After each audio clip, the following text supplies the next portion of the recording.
السلام عليكم ورحمة الله وبركاته.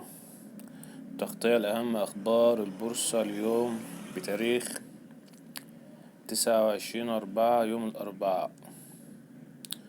الرجاء الاشتراك في القناة وتفعيل زر الجرس لتأتيك الأخبار بشكل يومي وفي أقل عدد دقائق ممكن. بسم الله الرحمن الرحيم، توكلنا على الله.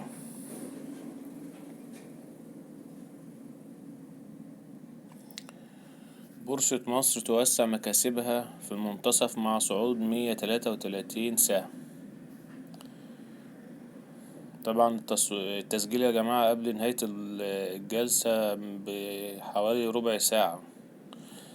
عمومية لوتس تعتمد القوائم السنوية وتعديل النظام الأساسي. كونكريت المالية القابضة تعلن تعيين منال حسين عبد الرازق رئيسا لمجلس الإدارة. كاتلاتيست تمضي قدما للاستحواذ على حصة أغلبية في EIH.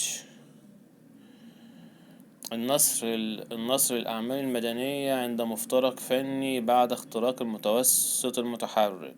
سهم طاقة يواصل التعافي ويقترب من مستويات مهمة. ده المفروض سهم طاقة ده كان زمان تطار في حكاية موضوع البترول اللي زاد ده. مش عارف سهم طاقة ده يعني.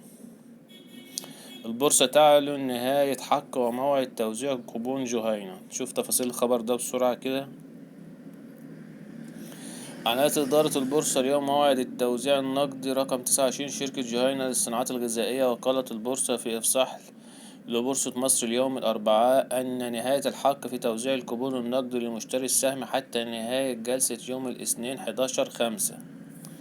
وأضافت أنه من المقرر توزيع الكوبون البالغ قيمته 40 قرش للسهم الواحد اعتبارا من الخميس 14/5. تأتي خطوة صرف الكوبون تنفيذا لقرارات الجمعية العامة العادية للشركة المنعقدة في 28 إبريل 2026، والتي صدقت بالأغلبية على مقترح مجلس الإدارة بتوزيع الأرباح نقدا على المساهمين بواقع 40 قرش للسهم. كما يقدر الذكر أن الجمعية العامة غير العادية كانت قد أقرت في ذات الجلسة زيادة رأس مال الشركة عبر توزيع سهم مجاني لكل 4 أسهم أصلية. طبعا ده خبر كويس. شركة جهينة هتوزع نقدي وهتوزع سهم مجانا لكل 4 أسهم.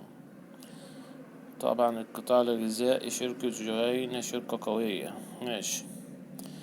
ارتفاع مؤشرات بورصة مصر بالتعاملات الصباحية. الثلاثين يتماسك قرب 52,250 نقطة. بولتون القابضة تضخ 10 مليار جنيه من حصيلة زيادة رأس المال في شركتها التابعة. طبعا بولتون القابضة، بولتون ده مدوب الناس. بيلتون وكمان النهاردة السهم مطلع. أعلن شركة بيلتون القبض عن نموذج الإفصاح نصف السنوي الخاص باستخدام متحصلات اكتتاب زيادة رأس المال، والذي كشف عن استغلال الشركة لغالبية الحصيلة في دعم خطوط التوسع والنمو لشركتها التابعة بنهاية عام 2025. ماشي، توسعوا انتوا بقى والمساهمين ان هم يخبطوا دماغهم في الحيط. وبحسب إفصاح الشركة لبورصة مصر الأربعاء، قامت الشركة بضخ حوالي 10 مليار جنيه حتى تاريخ 31 ديسمبر 2025، وهو يمثل نسبة إنجاز بلغت 99.26% من إجمالي قيمة الزيادة. أوجه الإنفاق. ماشي، تصرف الفلوس دي بقى في ايه؟ تم توجيه مبلغ 9 مليار 340 لتمويل الشركات التابعة لبيلتون.